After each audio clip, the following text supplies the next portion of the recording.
Hey everyone, the brand new RPG Clair Obscur Expedition 33 is out now and just surpassed 2 million copies sold. If you haven't picked it up, you should probably check it out.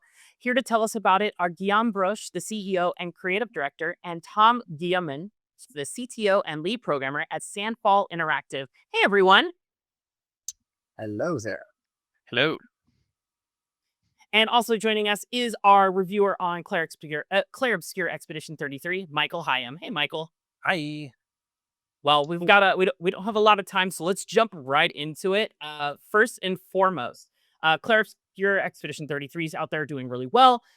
Tom, Guillaume, can you guys give us just for the audience who hasn't dived in yet, a very quick rundown of the game? Yeah, so that's a big question. It's basically a turn-based RPG mixing some real-time elements to create a unique kind of gameplay. And the base of the story is that humanity is kind of almost completely extinct, but the survivors live on an island called Lumiere, which is this kind of like dystopian version of Paris. And the whole concept of the story is that there is a giant monolith in the middle of the world with a number on it. And every year there is this entity called the Paintress who wakes up, repaints the number, and every year it goes down by one, and the people of that age or older disappear. So people disappear younger and younger, and you are playing as an expedition who is sent to try and reach the monolith, destroy the Paintress, so she can't paint her number down anymore. Excellent. Now, Michael reviewed it. Like I said, I'm finishing up Act 3 right now, and I mean, just start to finish, the graphics in this game are just gorgeous. Can you tell us about the visuals, the art direction, how that all kind of came together? Yeah. So the project actually started like 6 years ago on my side, and we worked on it with Tom for like almost 1 year in duo. But we are not art directors, so the game looked very, very different. So when Nicolas, Max, and Franco, our art director, came on board, we basically remade the whole art direction to take it more towards like something very unique, which is this mix between Belle Epoque France, surrealism, and fantasy. And we went from there, from this idea to create all the different biomes and world and enemy design, on which Alan Reno, our character artist, contributed also a lot. And then we worked from there, and using Unreal Engine 5 also helped quite a lot, because we are a small team. So to be able to reflect how cool the art direction that Nicolas made in 3D, we really need some engine that we could use to push our direction forward. Yeah, basically working with Nicolas created a whole set of challenges on the technical side because like he has a super strong vision, and like when the project started, there wasn't even like a monolith, so we really tried to have something super visual to convey the story as well. And yeah, Nicolas brought this whole universe of crazy shapes and gigantism as well that you can find throughout the game. So yeah, it's been quite a journey also for us because it was our first game made with Unreal Engine uh, as a small studio as well. So you discover a lot along the way, and yeah, you have to make everything work in time, which is yeah, quite a challenge. Mm. I guess going off of that and talking about art direction, one thing I say in my review is that this game is very French in a way that it feels like an exploration of French art history, not just in the aesthetic, the architecture. I know you mentioned that Lumiere is like a dystopian Paris, but a lot in the music, how music is used. There's a lot of theater in like the way cutscenes are composed and kind of the way the story is told as well. Was that how deliberate was that, and in what ways did you think about like, hey, we're gonna really put our stamp on it and reflect our culture, not just in the mime boss fights or the baguette outfits, but in these really subtle and artistic ways. I want to know more about that. So from the beginning, the goal is that in terms of gameplay, we are obviously, and we are not hiding it, very inspired by JRPGs. But our goal was to not just make something that mimic JRPGs, but really make it our own, which is why we decided for both the art style and even the writing, which we did with Jennifer Yen, our lead writer, to write something that feels true to us and not try to mimic what we see elsewhere. So it's really based, I think, on our culture, on our tastes. So I wouldn't say that it was. I mean, in terms of art style, it was deliberate to make it French, but in terms of story and everything, I think it's more like it's just our culture, so it's kind of natural. Like we're not trying to be French because they are French. Yeah, we are.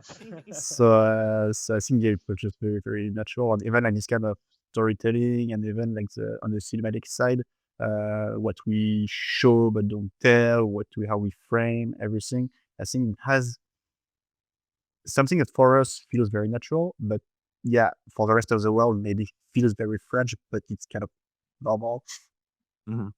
Yeah. Speaking on the story, it feels like such a tragedy, but it's all about finding those glimmering moments of hope and joy around while everything else around you is going to ruin. It for me, it's like it's very poetry in motion. Um, what inspired the story? What inspired the story? I think like with Jennifer, we are kind of the same in that we wanted the story to feel very personal to both of us. So a lot of our like own experiences of what we went through in life, how we reacted to certain situations and everything, we kind of poured that into the game, and which helped a lot into making the dialogues feel very natural, the characters feel very alive, and like really full characters that you could imagine doing something else in life, and really like you get under the bones of. So I say the story is very much an original piece in itself. Yet, of course, like we are inspired by what we love. Like on my side, I know that I like stories about like exploration and like going into a world you know nothing about and just discovering the rules as you go with the characters. And actually, one of my personal main inspiration was a French novel called La Horde du Contrevent. There is no translation in English, so you have to learn French, and even in French, it's very complicated to read. It's like a mix of poetry and novel. It's kind of its own thing, but it's really, really cool. So yeah, like if you ask Jennifer, she would probably tell you something else. So yeah, it's really something that we wanted to be very, very, very unique and very personal to us. Ooh, I guess I want to touch on the combat system because I say it in my review that this is probably one of my favorite turn-based combat systems ever. And it's clearly draws on a lot of the games that I grew up with too, that y'all grew up with as well. I mean, we were probably thinking the same game. I often say that like Yeah. I look at Clair Obscur and I'm like, this is the kind of game that I dreamed of playing as a kid. In that way, because I love like Mario RPG. I love that active element, that timing based element to it. And I love how it's also the complexity of it has like CRPG elements to the way the characters are built. So going into this, did you ever feel like you were maybe biting off more than you can chew? Or was there a moment where like, I don't know if this is going to work, especially with how difficulty scales throughout the game? Like, take me behind a little bit about building the combat system. I think what makes Sunfall is that we are maybe naively optimistic. We basically always thought that it was going to work. And a sentence I really like is that nobody told them it was impossible, so they just made it, which sometimes feels very much like a miracle for us. But I mean, a miracle and of course a shit ton of hard work. But yeah, so since the beginning, I think like, yeah, we think about the same things. But what I was missing when I started the project was by myself is like this kind of turn-based RPG with high production value, like realistic graphics. This kind of thing that was not really done since Lost Odyssey, which is one of my favorite games of all time. Yeah, that much is clear too. So it was really about like finding this joy of this kind of game again, and kind of went away. But still, like as I said before, like not try to just replicate it, because we can't replicate something that is not ours. So it had to feel very personal. And I think that's what people really enjoy about the game, is that it makes them think of the games they loved like that when they grew up. But still it feels very unique and very much its own thing.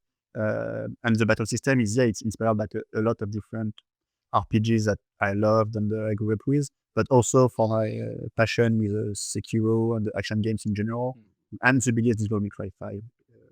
Devil May Cry fan, sorry. It's I just love this series, which may also transpire through Expedition 33.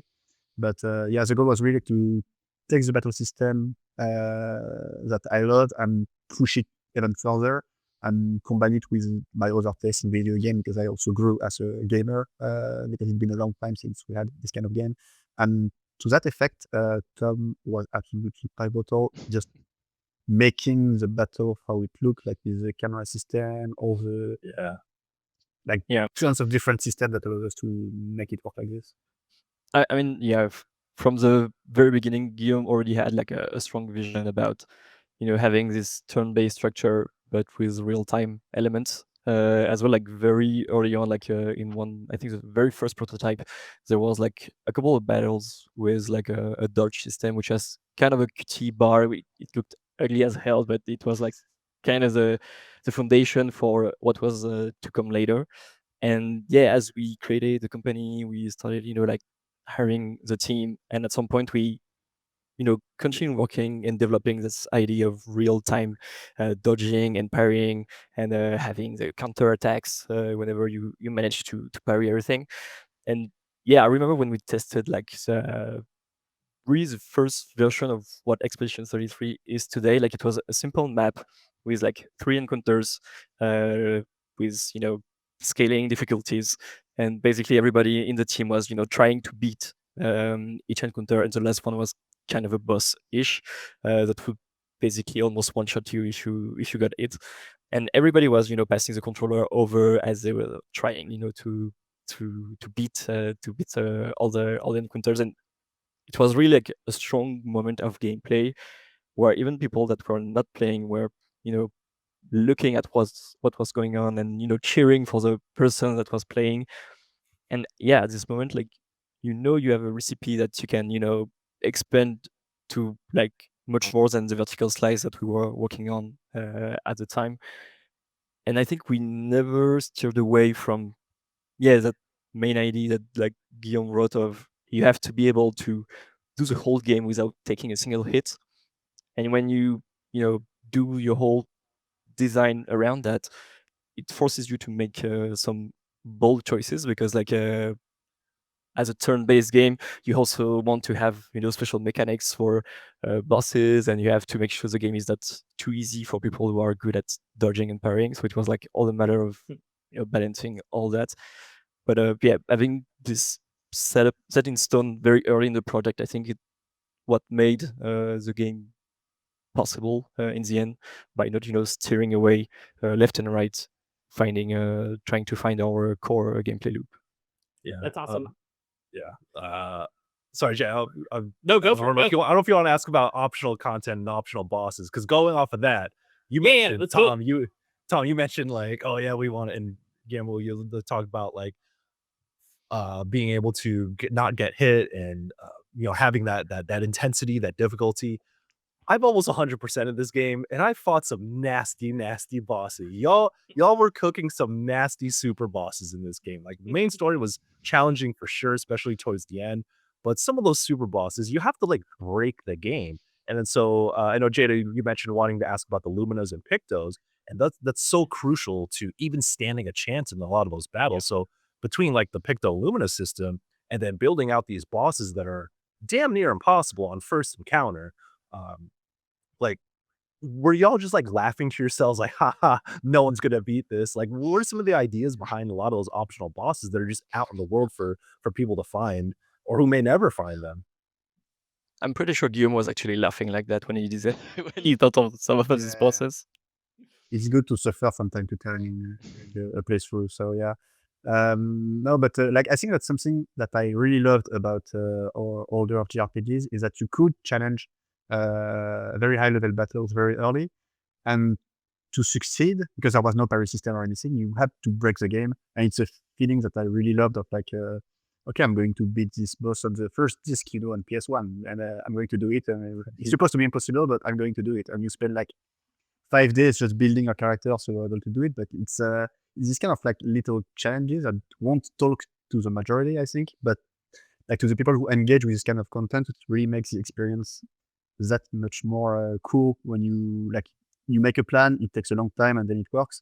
I mean, it's so gratifying. I really love this aspect in RPGs, and especially with the parry and the dodge system. The cool thing that you don't even need to like do traditional grind. You can just like learn the pattern and still succeed. So, like for me, it's one of the things that is the beauty of RPGs, is seeing something that is not at your level, but you're like I'll do it anyway. And maybe also like a cool thing that I like to see currently with the game being released is how people, combine, all the passive effects from pictures, luminas, and weapons. Also unique mechanics from each character, because you have, basically people theory crafting the way to do the maximum amount of damage in a single hit. We do have one person in particular at the studio, like basically it's a race to to highest damage number, but it's amazing to see that this whole system that we crafted, trying to think ahead of what could be the worst possible combination of everything, and yet people managed to find something even worse than that. And we actually had to address some issues related to damage number being too high, like actually close to release, because like some numbers we thought were not possible to reach. Some people in playtest internally managed to get those. So yeah, we had to rework a few things around that. But it's amazing to see how people like take ownership of the game and play with just creating new builds for each characters. It's pretty crazy.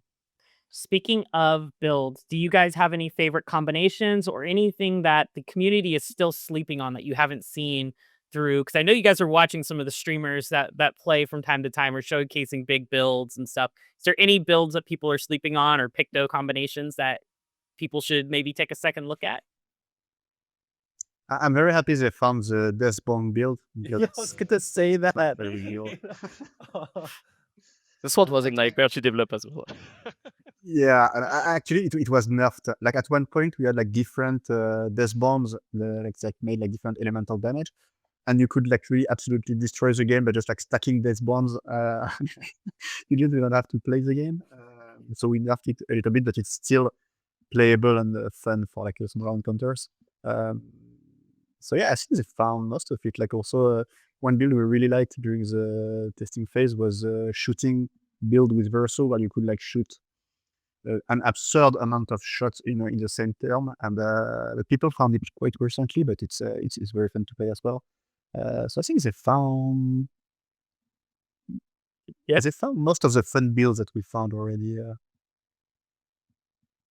right. Yeah, I think so. Well, There is probably some more I forgot, but like they found a lot. the now, what good is, Michael touched a little bit on the enemies and such. So some of the big optional bosses are tough, but like even the regular enemies are just like a really big group of like weirdos. These Neverons, they're just all strange shaped. It's like look like they were pulled. Some creatures like are all made of hands. Look like it was pulled out of something out of Elden Ring. Like what was the inspiration for your guys' like creature design? Because it's just every enemy is different. Every attack pattern feels unique to those different character types. And like, yeah, the music changes with them. Like, can you guys just talk a little bit about the enemy design in the game? So enemy design is major thanks to Nicholas for that. He's absolutely creatively insane on that direction. And very often, like when he does a concept art, like of an environment, he like kind of naturally put a creature in it, just to like give a vibe of like how the creature lives within its environment. And that I think that's how it makes everything so coherent in the sphere of the levels you're going through. And his inspirations, like he talks a lot about ceramic textures when he was looking at like a specific texture on that to kind of give a special vibe to all the creatures in the game. So when he was looking through textures, he focused on the ceramic aspect that was not done in other games. Because one of the things that we really wanted with Nicholas is to have this kind of design that you haven't seen before. So like when you reach a new level, you're blown away by the environment, but also by the creator design because it feels very, very unique. But really, like the biggest secret is to have Nicholas on your team, and just he comes up with crazy stuff on his own. And big props also to Alan Reno, our character artist, because when Nicholas does a concept art, trust me, as a character artist, you would be like, how am I going to do that? It looks absolutely impossible. But they have a very good the shared vision with Alan to make all these creatures design possible. And it's really a teamwork between the two of them to make them so cool and fundamental, I think, to the enjoyment of the game, because we have very little repetition of enemies throughout the game, which can be a problem in this type of RPG. I have one more question that I want to hit before Mhm. before anything else. Is I need to ask y'all your top 3 RPGs in the entire pantheon. Just want to know what has inspired you, where these inspirations are coming from. So your top 3 games in the RPG pantheon, real quick. Tom, go ahead. I need to think. Okay, Golden Sun, which I played like on GBA back in the days. And probably Diablo 2 and World of Warcraft. Oh, okay. Interesting. Are we talking just turn-based or any kind of RPG? Any RPG. The definition can depends on who you ask. So you define it for yourself. Yeah, I can give answers, but it will probably change if you ask me tomorrow because there are too many. Same, yeah. Same. But I think it will be like Final Fantasy 8, very close to Final Fantasy 10. I kind of group them together. It's like my two favorite Final Fantasy. Demon Souls on PS3. Whoa. The first one. I spent like 1,000 hours in this game where there was no info at all on the internet. It was absolutely like Terra Nova for everybody. Nobody was understanding what was going on in this game, Yeah. but it was so cool. And third, probably Lost Odyssey. Okay. Yeah. And The list is like 50 games long, so it's always different. real quick, who is the Final Fantasy 14 player on the team? Because I am a Final Fantasy 14 sicko, and I saw some references. Even CL's design I was like, oh, this is a Final Fantasy 14 character right here. So if you're able to, if you know who it is, if it's one of y'all, let me know. So I played Final Fantasy 15 extensively when it released, like the Realm Reborn. The very, very first one. I was actually on the first guild that brought down Twintania, the hard boss of my server, not the world. Okay, I was about to say, when I the world burst over here. 15s. No, but in CL design, really? Yeah, well, like I don't see it. Reaper and Astrologian are fairly newer jobs in Final Fantasy 14, and so she's like a combination of the two in terms of her design. And one of her gradient attacks is, I think it's either her or Verso that has one called Shadowbreaker, and I'm like, and then one of the boss enemies has a move called Stormblood, and I'm like, okay, one of y'all is playing this game. I think it's happy coincidences. First, say it that way. And say like her weapons is just that the dual size are always the coolest weapon in any game ever. And cards too, so you just meet the two of them together and the coolest card. Nice. Somebody snuck those in. Love it. Okay. I want to get in. I'm going to ask you guys one kind of like kind of future looking question, and then I have one from the community, and then I have one last question for you guys, and we'll wrap it up. The future looking question: how do you think the success of Clair Obscur Expedition 33 is going to influence future turn-based RPGs? How are you hoping it's going to affect them? If we affect them, no, I think that obviously, I mean, I hope some people take inspiration from the real town elements, because I'd like to play more game with this type of gameplay. I really like playing our game, but I would like to get a bit of fresh air. So yeah, and I think that it's more. I don't know, like if the success of our game, how much of it is attributed to being turn-based versus like the art style and the music, the stories, the music, and everything that revolves around it. So like I hope some people will love it enough to try their own take on it, because it's always cool to have like also like changes in the industry and like see how a different creative person can bring its own personality into it. But are we going to change turn-based forever? I don't know. I don't think so. And it's just it's still just one game, but we'll see what the future holds. It's a bit too soon to say. Cool. And then this is from one of our community members, Michael Higham. We have Michael Higham we're here interviewing, but we have Michael Higham in the community. You not a great change of your name, Mike. I snuck in one more question here. But the community member wants to know, how does it feel to see so much love and success right away for your team? Tom? Overwhelming, one word. Like it's yeah, nothing we really had expected, because we kind of felt our game was, catering to some kind of niche, between like the turn-based and the action aspects. And yeah, really, I mean, of course, the trailers got a lot of attention, which was already super amazing for us. But yeah, seeing that people, when they have the controller in their hand, they want to go through the end of the story, and then after that create build with our character. It's really the confirmation we wanted, that people enjoy what we created, and it's really amazing and overwhelming to see the volume of people sending us emails. Some people send us flowers to the office. Like, I mean, it's really it's really more than we could have ever asked. By the way, And, it may be a threat, the flower, when you know the context of flowers in the game. So we're not sure if it was nice. yeah, it's true. So, Maybe we are gommaging soon, Guillaume. All right. Final question. I always like to ask this. Is there anything we haven't asked you about that you would like to talk about and put a spotlight on before we let you go? no, I see the main thing I think for us is like to emphasize that we made the game that we wanted to play. And like as Tom was saying, like the response of the gamers as a whole, and not even just the people who we thought would like this game, has been like phenomenal.